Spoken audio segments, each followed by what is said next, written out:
"Thank you for the save, young hero," said a monster of a man with striking blonde hair. "We couldn't have won without you." Izuku was starstruck as he looked up at his childhood hero and inspiration. Words failing to escape from his mouth as he stared at the heroic and legendary hero before him. His role model was finally acknowledging him. "You can't be shy now," All Might said as he gave Izuku a thumbs up. "With all you did today, I'm sure you'll be the #1 hero in no time. Now tell the world your name." The words sent a warm, fuzzy feeling through Izuku. The sheer passion in All Might's voice spurring him on to announce his arrival as a pro hero. He took a deep breath before doing his best to match his idol's volume and energy. "My name is Izuku Midoriya. Get out of bed." His mother's voice hollered, rousing him from his sleep. "I've got a surprise for you." Izuku let out a disappointed groan. He had been so close. It wasn't the first time Izuku had had that dream, and he knew it wouldn't be the last. He wished more than anything to share the stage with All Might, and he would not rest until he got there. Izuku. There was no avoiding it now. He fought his way out from underneath his All Might Bronze Age blanket. A glance at his All Might Special Edition alarm clock told him that it was 7 a.m. on a Saturday. He slipped on his premium V2 All Might nightgown woven from the same breathable fabric as All Might's gear. The gown covered up his All Might. You get the idea. Izuku absolutely loved All Might. The current #1 hero in all of Japan and the world. Izuku still had the video of All Might's debut branded into his mind. No one knew who he was or where he came from. A building had collapsed and he had just appeared from thin air with amazing strength and speed and swagger. Hundreds of men, women and children were saved in minutes. At the very next hero ranking announcement, All Might topped the charts, and it had stayed that way ever since. No one on this planet embodied being a hero like All Might did. "Izuku. I'm coming," Izuku said, having momentarily forgotten why he was up so early in the first place. He could hear his mom speaking to someone on the phone, which wasn't all that uncommon really. Most of the time, she spoke to family or Aunt Mitsuki whenever they got the chance. She was facing away from him as she spoke to the other person on the phone. What was different about the scene, though, were the documents laid out before her on the table. His mom had the phone jammed between her shoulder and her ear. It was only then that he noticed the ever so slightly hostile tone she was using. "You promised you'd make this trip with him, Hisashi. Why do you even bother making promises if you'll just break them anyways?" His mother said, and a niggle of sadness and discomfort bloomed in his chest. His mom was speaking to his father. Izuku barely remembered his father. He had left a little before Izuku had failed the toe check, and the weekly visits turned into monthly before soon all there was the occasional phone call and birthday gift. He didn't hate his father per se. It was hard to think of anyone that Izuku well and truly hated. The truth was, for the vast majority of his life, it had always been Izuku and his mom. It was pretty difficult to hate someone whose face you could barely remember. At the very least, Izuku had a dim view when it came to his father because of how hard it had hit his mom. He remembered how much his mother used to love cycling and hiking and all sorts of outdoors activities. Being a single parent, though, she had less free time on her hands, and her hobbies began to fall to the wayside as she cared for Izuku. One of his wishes was to repay his mother for all she had done for him, but that would be difficult to do as he was. Against his will, he frowned as a pen flew across the room into his mother's hand as she began to write stuff down on a paper. Usually, she never used her quirk in front of him, but she was so distracted by his dad's call that she probably didn't even realize he was there. It served as a harsh reminder of why his father had left, and also the day his mother, and on some level Izuku himself, had given up on the dream of him getting a quirk. He would soon be 15, and his dreams of going to the best hero academy in the world would crumble to dust. UA did allow those without quirks to take the entrance examination, but as many had said, it was impossible to get into the hero course without a quirk. There were other courses like business, support and general studies, but he had only ever had his eye on the hero course. That hadn't changed when he found out he was quirkless. It hadn't changed when his mother had told him to give up on his dreams. It definitely hadn't changed despite all the goading and ridicule he had suffered from Kachan and his cronies. His mother roused him from his dark thoughts as she spoke into the phone. "Yes, all our travel documents are in check. You would know that if. Never mind. I'll take care of it, and I know who to give the extra tickets to. Goodbye." His mother put her phone down before turning towards him and flinching back in surprise. "Izuku. I didn't hear you come in. Let me get you something to eat." His mother floated away as she went to the kitchen. "Anything specific you want?" "I'm fine with anything," Izuku said softly as he moved towards the table. He was finally able to get a good look at the documents. Passports, identification cards, plane tickets and a pamphlet. Izuku picked it up and his brow scrunched up in confusion as he read the title, The Samsara Resort. Izuku had never heard of the place before.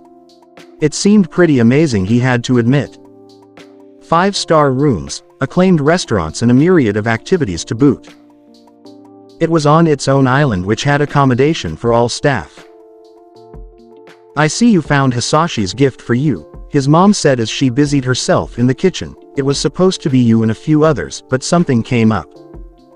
No surprise there. It's all paid for and I have been thinking we needed to go out on a holiday. It has a lot of activities like surfing and hiking," and his mother continued to speak for far longer than was necessary as she played up the allure of the resort. Izuku wasn't necessarily the biggest fan of the outdoors, but he knew his mother would relish the trip. It had been so long since she had had the time to just relax and do what she wanted. Plus, it could be fun.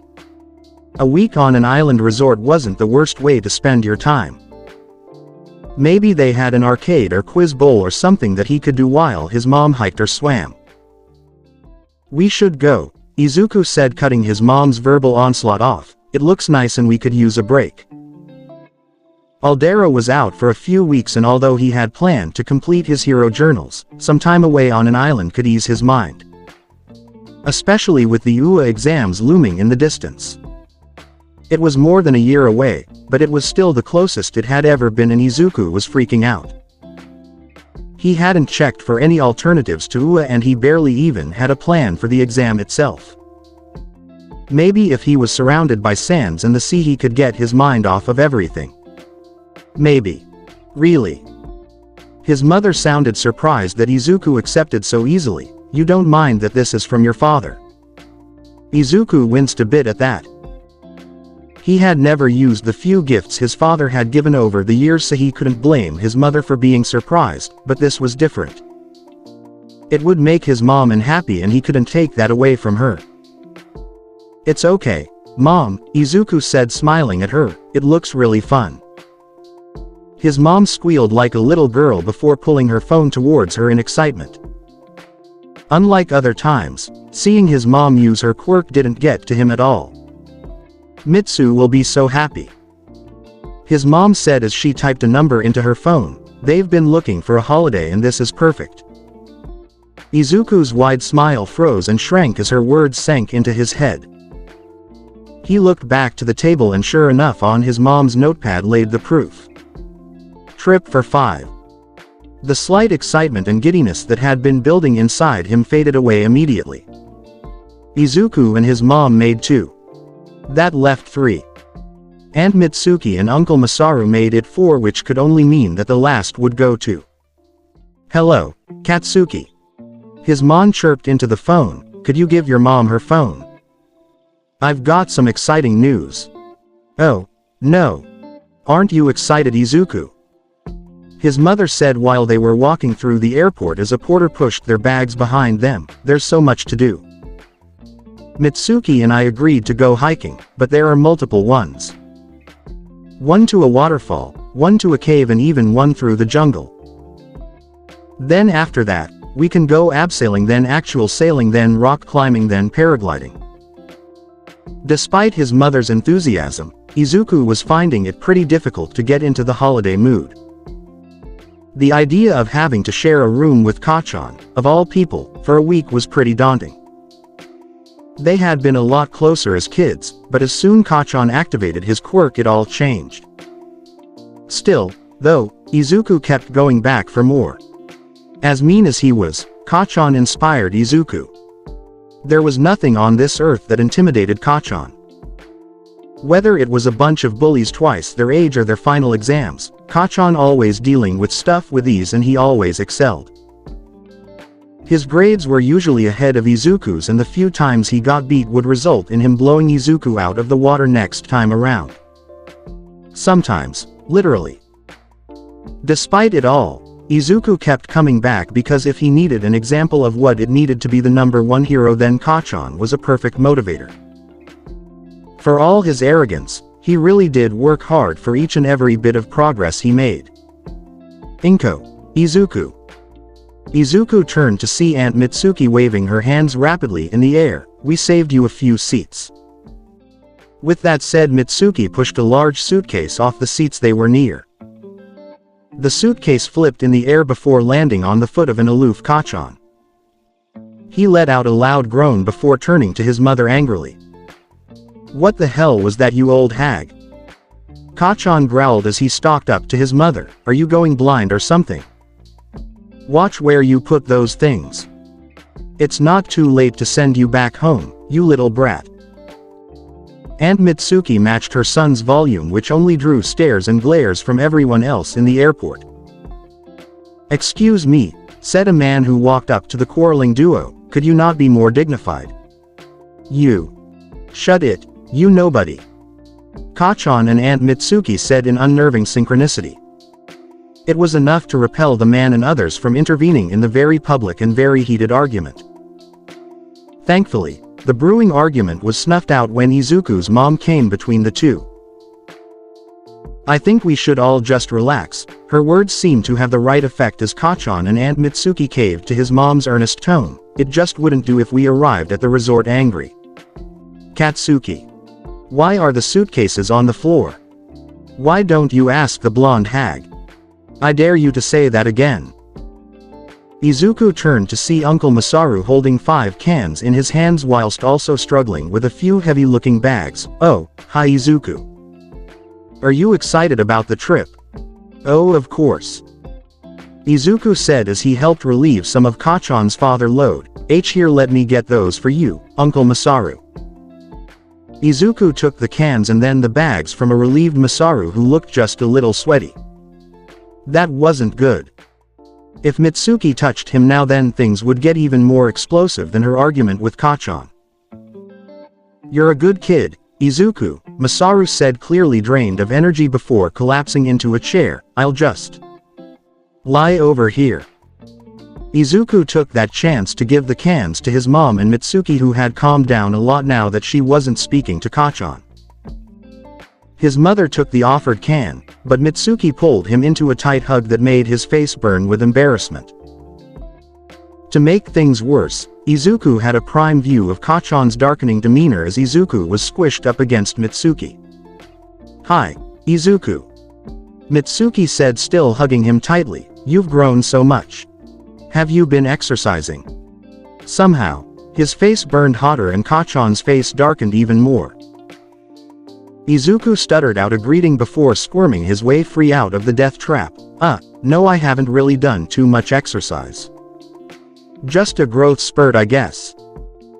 Mitsuki seemed to take mercy on him as she took a can from his hands. I'm glad to see you're doing well, Izuku. You really should visit us more. It's been far too long. Izuku looked over Mitsuki's shoulder to see Kacchan scowl at him. He nodded and agreed to drop by eventually, but it was definitely a lie. Visiting Kacchan's house was a great way to get the other boy to make his school life even more of a living hell. After giving a can to his mother, Izuku was left with a cherry, which he wanted, and a cola flavor. This particular brand of soda made absolutely dreadful cola, which wasn't something he expected Kachan to know. Kachan was almost religious with how healthy he was. There was no chance he would know that Izuku was going to give him the equivalent of dirt and toilet water with a dash of sugar. "Which one are you having, Deku?"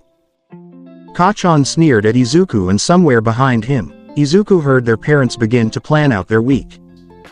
"Hey, Kachan. I was going to take the cherry." No sooner had the word left his mouth had Kachan swiped the cherry soda out of his hand.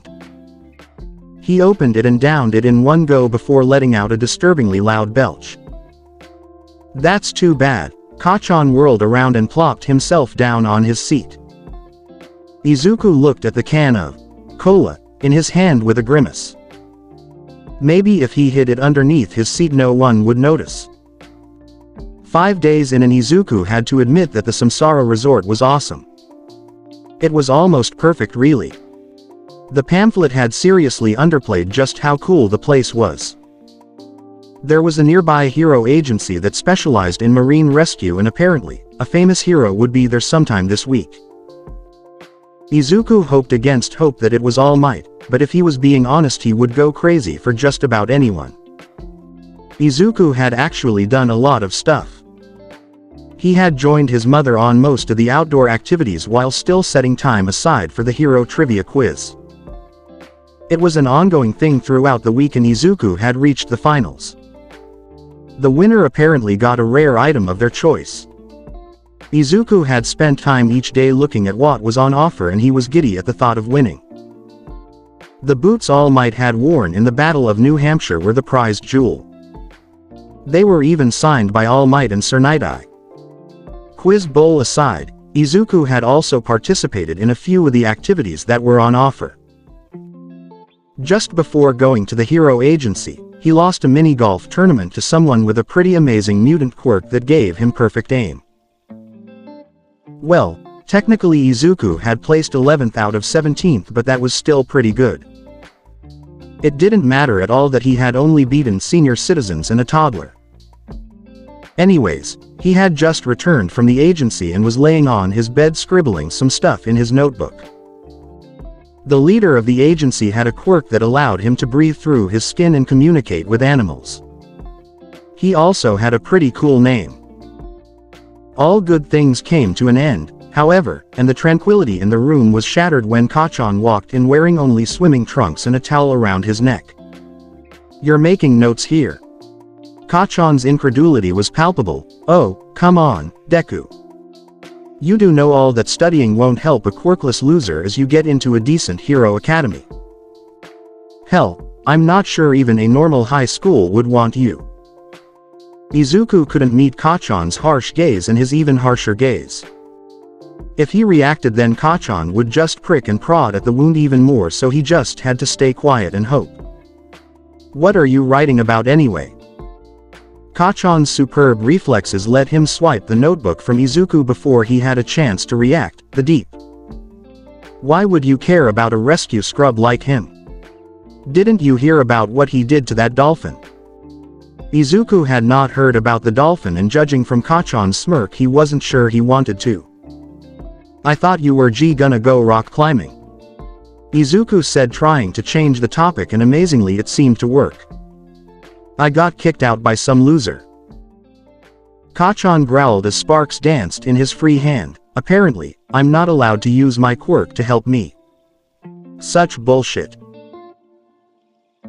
"Well, that does go against quirk usage laws, so it would be remiss of them to not remind you of anything, especially since you're not even at a hero academy, nor do you have a special permit or civilian license, so you could potentially get the resort sued and cause a ton of collateral damage, especially since the hero agency specializes in sea rescue and your quirk could have caused a rock slide." "Deku." Kachan's shout coupled with a loud bang from his palm wrenched Izuku from his nervous mutterings. "You gotta stop doing that," Kachan said before throwing Izuku's notepad back at him. "Get dressed. I signed us up for a scavenger hunt. The prize is an early copy of a training manual written by Endeavor." "Wait. What?" Kachan wanted to work with him. "Why you want to work with me?" Izuku smiled hesitantly, but the smile died on his lips after Kachan's reply. Not really, no, Kachan said idly as he began to get dressed. I got told I needed a partner and no one wanted to work with me after the rock climbing thing. Fucking gossipy extras. Ah, that made more sense. It still could be fun. Bring your bag, Kachan said as he made his way out the room. You're going to carry everything. That's all someone like you is good for. A porter for the real heroes. Maybe. Hopefully. The scavenger hunt was going terribly. They were hot, thirsty, hungry, frustrated and just about everything else in the book. The food Izuku had thoughtfully brought along had mostly been eaten by Kachan, leaving a grumbling mess in Izuku's stomach. They hadn't even found one thing yet. The list had 25 items. To reiterate, this was terrible. On the other hand, Izuku found out that Kachan was atrocious at anything to do with map reading, riddles and directions. It wouldn't be so bad if those weren't essential for scavenger hunts. It was cathartic to see that even Kachan wasn't perfect at everything. It wouldn't be too bad if Kachan didn't ignore any and all input that Izuku tried to give him. They were running out of time as it stood and Kachan had taken them way off the designated path to find a shortcut. Kachan's shortcut led past many red and yellow signs with symbols on them. The signs had stuff like the words, fragile, and danger, images of rocks falling from a cliff and a skull and crossbones. All of which painted a grisly picture of what could happen to them if they didn't turn back. They finally reached a rocky outcrop which overlooked a rushing river. More importantly, Izuku could swear the ground was groaning beneath their feet. Damn it. Kachan screamed, causing a vision of avalanche to fly through Izuku's mind. We've found nothing. This is all your fault, Deku. I knew I should have gone with that 3-year-old brat instead. She looked like she at least had a useful quirk. This is your fault, Kachan. Izuku wasn't sure where the bout of confidence came from, but he was far too tired to care. You are terrible at directions and you've been ignoring my advice. We could have been back at the resort if you weren't so stubborn. Kachan was stunned into silence and Izuku took the chance to reach for the map in the other boy's hands. Unfortunately, Kachan had other ideas. Stubborn. Kachan said disbelievingly, did you finally grow a spine, Deku? It's about damn time it only took 14 years.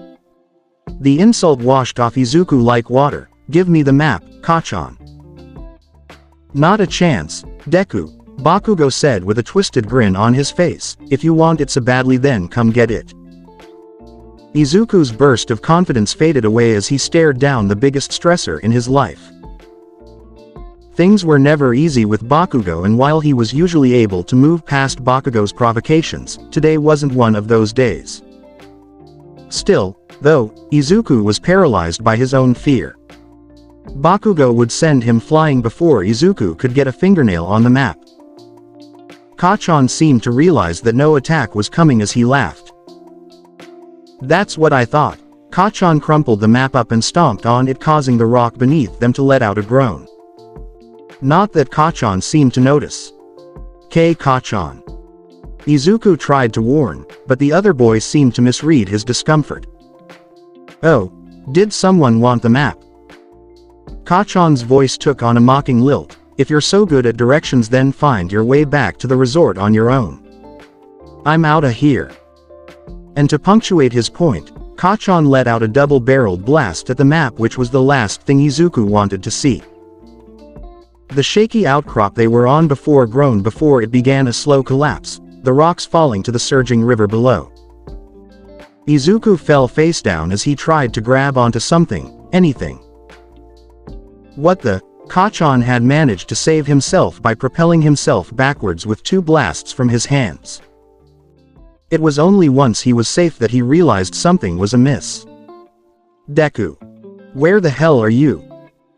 Izuku slipped down the rough face of the inclined platform before he stopped at the very bottom. His arms were burning and screaming from the effort of holding himself up. A welcome branch saving the day for him. At least for now. He chanced to look down at the narrow river and he frowned as he saw the speed of the current. He would almost certainly get carried away, and he could only hope that it wasn't shallow, or his day could go from bad to worse. Things did go from bad to worse when the number of rocks surging past him began to increase. The pieces were small, but it was only a matter of time before bigger ones began to follow. Deku. Kachan shouted, looking far more scared than he'd ever seen him. I'll get you. Just hang on. Kachan put his hand behind him, obviously preparing to use his propulsion method again. Izuku almost listened to his former friend, but that simply wasn't meant to be. A large rock broke off the face and was now heading right for him. Izuku, in his panic, could only kick off the rock face in hopes of avoiding his face getting smashed in. It wasn't gonna work thanks to gravity. The rock was falling faster than Izuku was, and it would definitely catch him quick. It was rolling down the hill and gaining speed until a scream and flash of light washed over Izuku. Kachan. Sure enough, Kachan had fired a blast at the boulder, but it came at the cost of accelerating the collapse. The last thing Izuku saw before falling into the freezing river was a torrent of rocks chasing after him. Thankfully, Izuku did not have to worry about the rocks thanks to the river's current. He was swept away before his feet could even graze the bottom of the river.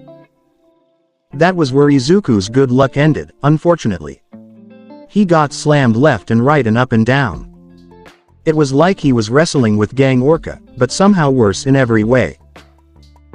Izuku vaguely remembered there being tips for this situation, but in truth, he could not remember any. He fought and strained against the currents as he was dragged and spat out by rapids and eddies. Izuku lost track of any sense of time and space, but it was when he felt the wind on his skin that he realized that he had stopped. His body was still submerged in the water, but somehow he had. Izuku reached behind him, and despite the pain his body was in, he was able to laugh wryly. His bag had gotten caught on some overhanging roots and he was stuck pretty good. The current was a touch more gentle down here. Nothing too drastic, but just enough for Izuku to swing and pivot onto dry land. He ripped his bag free from the roots, and remarkably it was still in great shape. This was probably the best advertisement for the Plus Ultra All Might backpack anyone could ask for. Izuku's elation at escaping the river didn't last as he saw that the bag was empty. That meant both his and Kachan's phones were gone. Furthermore, Izuku couldn't risk tracking back. His body had taken far more hits than he had expected if the treacherous path behind him was to be believed. The river wound and shrank and dipped many times. It was surrounded by sheer cliffs on either side. Izuku had been lucky that Mother Nature was feeling ever so slightly guilty as she allowed a tree to nab him by his bag. Izuku could only hope to follow the river downstream, and maybe there was something or someone he could find. Maybe. Izuku had found nothing. About an hour ago, he had been forced to branch off from the river as the way before him became impassable. He had weighed up staying by the riverside, but he had fled for the forest when a boar had taken residence near the river. The hulking beast scared Izuku to no end. He had read an article of what happened to someone foolish enough to get on the wrong side of a boar. There had been no pictures, but the journalist had painted a grisly picture. So, he'd made the smart decision of heading into the forest, where even more boars laid in wait ready to tear him limb from limb. At least he prolonged his survival, right? The trees in the forest jutted high into the sky and the canopy blotted out the majority of the sun. From what he could see through the branches and leaves, it was around dusk. It would get dark soon and things would only get worse from there. Izuku heard a stick snap behind him and on pure instinct, he just ran. He wasn't sure which way he had turned, but he just ran and ran and ran while screaming his lungs out. All the while he was certain something was following him. He leapt over a fallen tree before tripping over something jutting out of the ground. He looked back to see a large root. Izuku shrugged it off though as he heard his assailant gain ground on him. Izuku looked around for where to go and he almost cried in relief as he saw a cave.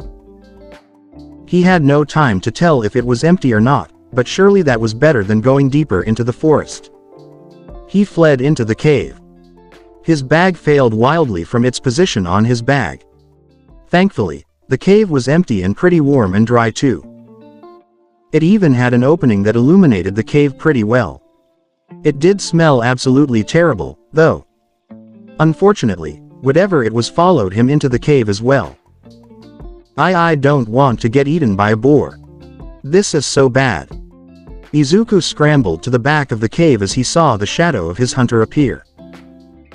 He took one more step back and there was a loud boom as his foot came into contact with something that was decidedly not earth. The acoustics in the cave had the knock-on effect of making his predator pause, which was revealed to be a deer. Izuku said with a smile, "That's what I was afraid of. It's kinda cute, ah." His words morphed into a scream as a massive wolf attacked the deer. Blood and guts and fur flew through the air and Izuku fell on his butt as he scrambled for a way out. Left and right. No. Back. No. Up. Front. Never. Izuku looked down in panic before his eyes widened. As the rabbit was getting mauled, Izuku began to frantically wipe the rocks and dirt on the floor away. He worked quicker than he ever had before and soon the detritus was gone to reveal a trapdoor. Izuku had no time to ponder where it led to. He chanced to look up and he felt a wave of nausea as he saw that a pack of wolves were feasting on the dead deer. That explained the smell. This was a wolf's den. He wrenched on the brass ring with all his might and after a second of panic, the door groaned open. It was no time too soon as some of the wolves began to stalk towards him.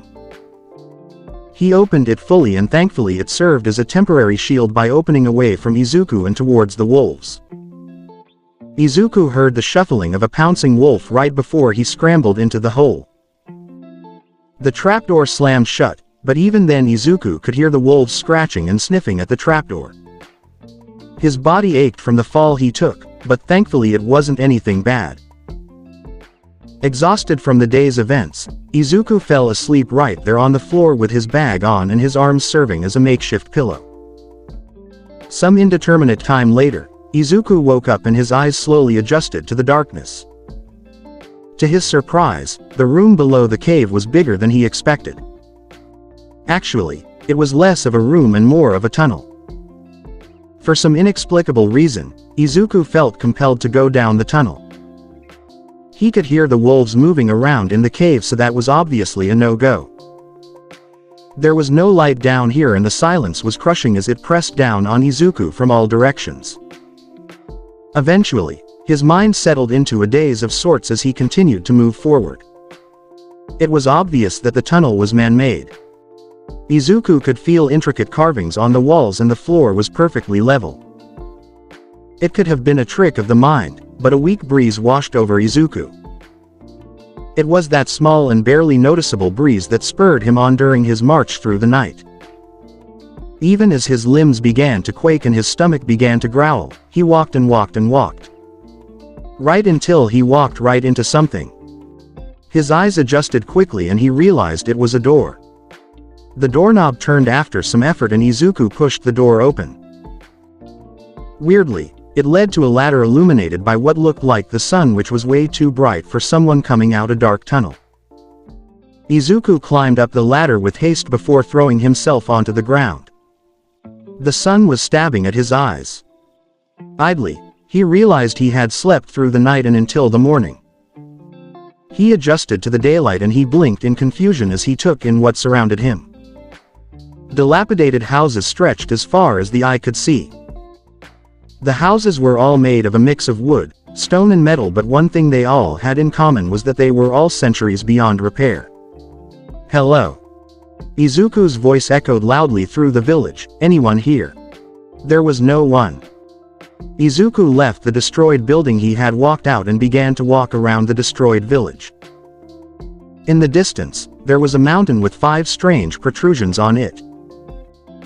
A closer look took his breath away as he realized that what he had thought were unusual rock formations were actually faces. 4 men and 1 woman. It reminded him of Mount Rushmore. Were these 5 the leader of this village or civilization? For some reason, they were all surly and moody. It reminded Izuku of Endeavor's face at every billboard ceremony.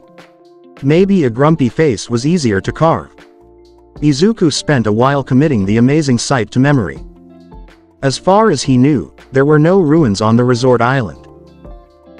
The research Izuku had done had yielded nothing of the sort. The most he knew was that the resort made up a tiny sliver of the actual island.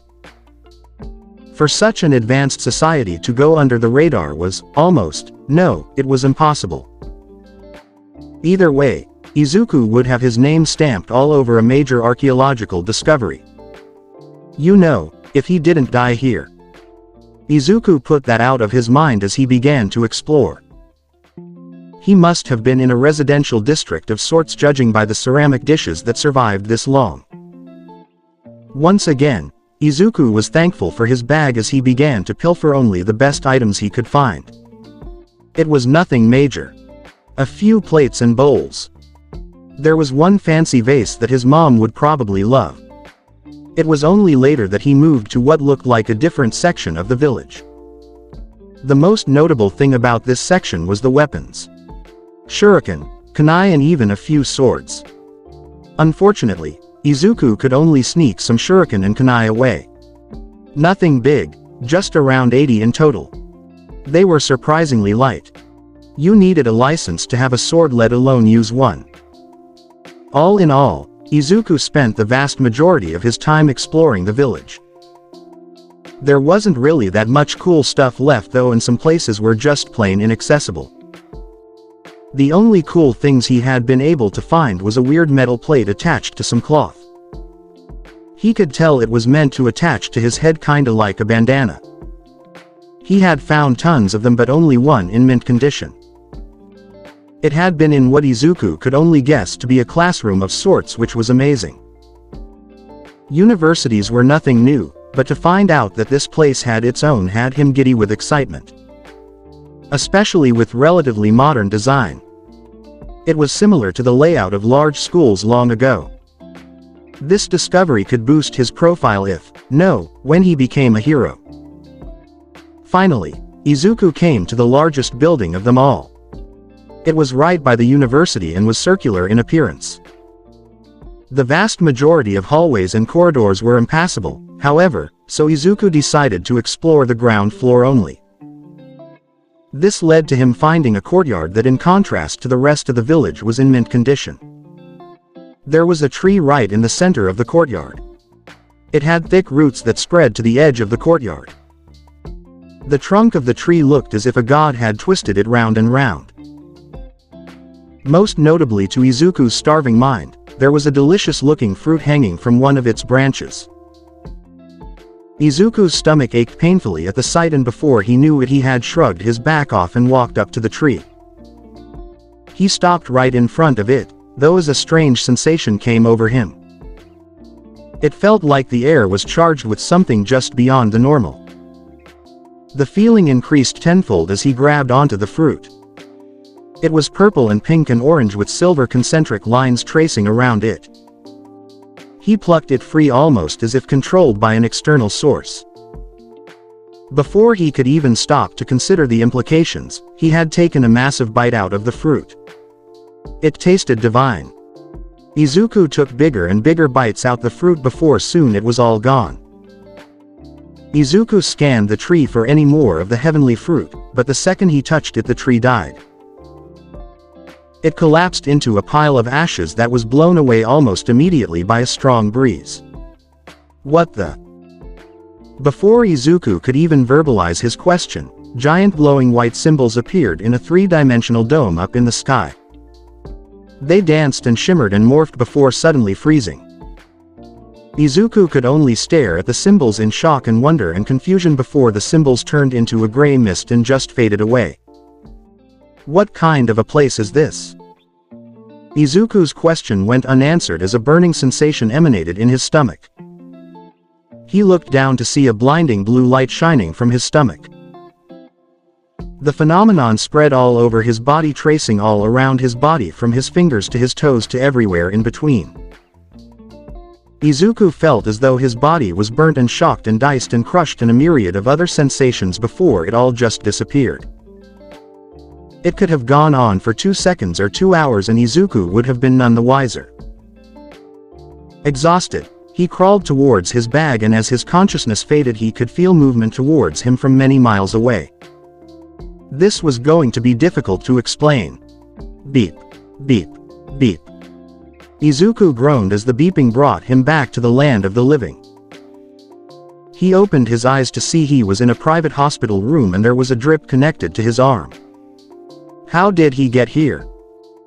Izuku tried to rise, but he stopped as he saw his mom half sitting in her chair and half lying on the bed. There were dried tear tracks on her eyes and her eyes looked black from lack of sleep. He was tempted to let her sleep, but the position looked like torture on the neck. "Mom," Izuku said, pushing her lightly. "Mom, wake up." His mom woke up almost immediately as she shot up in her chair. Her eyes were dazed before they focused on Izuku. The next thing he knew, he was pulled into a tight hug from his mother. "Oh Izuku, I was so worried," his mother said, and it sounded like tears were coming to her eyes again. "You've been asleep for so long. Are you okay? Do you need anything? How did you survive? How did you fall into the river? Why are there knives and plates in your bag?" Thankfully, Izuku was saved from having to answer all those questions when a doctor walked in. The woman's eyes were a striking black and white split right down the middle. It was a little unsettling to look at, but Izuku was rather thankful for the interruption. After all, how did one explain what happened to him and not get sent to a crazy ward? "Hello, Mr. Midoriya. I am Dr. Shirai and I've been your doctor for your stay in Samsara," Dr. Shirai said as she held a clipboard. "I've just got a few questions for you. Is that okay?" Izuku cleared his throat, feeling how dry it was. "Why yeah, but, could I please get some water?"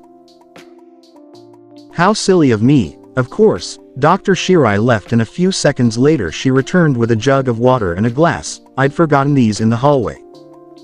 Your case is just very interesting." That was ominous. Izuku's mom took it upon herself to pour him a glass. He downed it all in one go and still, he felt rather parched. His mother poured him a second one and he drank more slowly from this one. "Do you feel any pain on your body at all?" Dr. Shirai said, and he shook his head no. "When was the last time, excluding now, that you drank water?" "Before the scavenger hunt." The questions were all pretty mundane to Izuku, and Dr. Shirai was kind enough to not ask them all at once like his mother had. She then asked a question that made him hesitate. "A pro-hero found you unconscious in a previously undiscovered ruin over 30 miles from a cave they tracked you to," Dr. Shirai said, and he tensed under her scrutiny. His mother must have sensed his discomfort as she asked, "Is there a question in there?" "Yes," Dr. Shirai said, and she smiled to ease the slight tension. "How does a boy escape a wolf's den and then make it unscathed to a ruin that has never seen the light of the day, only to be saved due to a massive radio emission?" "Izuku." His mother sounded curious herself. What happened?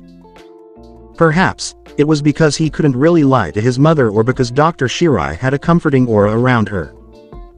Either way, Izuku felt compelled to tell the truth. I got to the den just before the wolves did while running from a predator." Izuku didn't think it was necessary to say it was a deer. "The wolves came right after I did, but there was a trapdoor in the cave that I fell into. I slept there through the night, I think, and it turns out that was a tunnel that led to that ruin," Izuku said, his eyes glazing over just a bit. "I don't know how long I was down there, but I just felt this urge to keep walking. It was weird." The doctor and his mother remained silent throughout his explanation, which allowed him to convey his thoughts with more ease. That place was weird. Izuku was glad to speak about the place with someone. At first look, It could have been a town in a rural area for all I know, but something big happened there. The place isn't normal. There's a lot of weapons in every house and a giant monument and even a university. Are you sure no one has ever been there? Izuku asked, and he received a firm nod from the doctor, very sure. According to my husband, his grandfather had the entire island explored and mapped out before building the resort. No one had ever seen the place before. Until you. Wait, you're a part of the Yaoyorozu family. Izuku cut his mother off in surprise. You're the 6th richest family in Japan and have over 300 hero agencies, tech suppliers and companies under your umbrella. You guys helped Edgeshot and Best Jeanist get their agencies off the ground. Izuku had been curious about the Samsara resort and he had researched it extensively. That was how he found out that the entire island was owned by one of Japan's most successful families. The entire family excelled in whatever field they were involved, and it was known that the name could and would open a lot of doors for anyone lucky enough to be born into the family. My husband's family would like you, Dr. Shirai said, smiling a bit wryly, but yes, you are correct. Truth be told, this debacle has made quite the splash, especially with the pro hero that rescued you talking about it. Did he get saved by a pro? And a pretty famous one by the sound of things. It obviously wasn't All Might, because his speciality wasn't tracking and they'd found him in the wolf's den and then again at the ruin. It could have been Yukio, but she was always swamped if the reports were to be believed. It could not have been Gang Orca because… honey. Izuku blinked as his mother called out to him, sounding a bit embarrassed, you're talking out loud.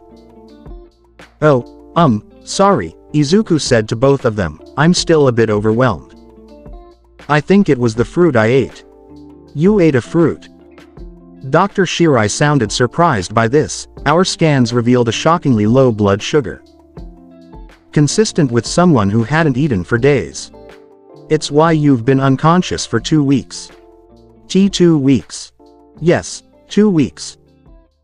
Perhaps, I should have said that earlier, Dr. Shirai said, looking a bit embarrassed by her slip-up. In any case, could you describe the fruit you ate and where you got it from? Any adverse effects would have passed by now, but it would be remiss of me to not make sure. It tasted really good. Really good, Izuku said, thinking back to the fruit. It was kinda shaped like an onion. It was a mix of colors. Pink, purple and orange with these gray, no wait, silver lines. Beep. Beep. I see, Dr. Shirai said after a few seconds of silence. Did the fruit could have adverse effects on you, like intense hallucinations or bodily pain? Did giant symbols in the air and his skin glowing a bright blue count? Well, and nothing that I noticed really, Izuku said, rubbing the back of his head rapidly. I just passed out after eating it. Izuku had no idea what possessed him to lie about what had happened. If he was being honest, he wasn't too sure himself if he had hallucinated what had happened. In a world filled with quirks, the impossible was an ever-changing concept, but even this was too far-fetched. Besides, he had been born with no quirk. He still remembered the doctor breaking the news to him and his mother giving up on his dream. Perhaps it was that more than anything that made him hold his silence. Izuku and his mom had returned to Musudafu about a day after he'd woken up. Kachan's family had returned while he was still under, but he'd seen Uncle Masaru and Aunt Mitsuki the day they had returned. Apparently, Kachan had fessed up to everything that led to Izuku getting lost, and his parents had not taken it well. They had practically fallen over themselves asking for forgiveness, but Izuku knew it wasn't their fault at all. Kachan was grounded, so the word went, and Izuku hadn't heard a peep from him since. Izuku wasn't cleared to return to school just yet, and his mom still had to go to work. This meant he would be alone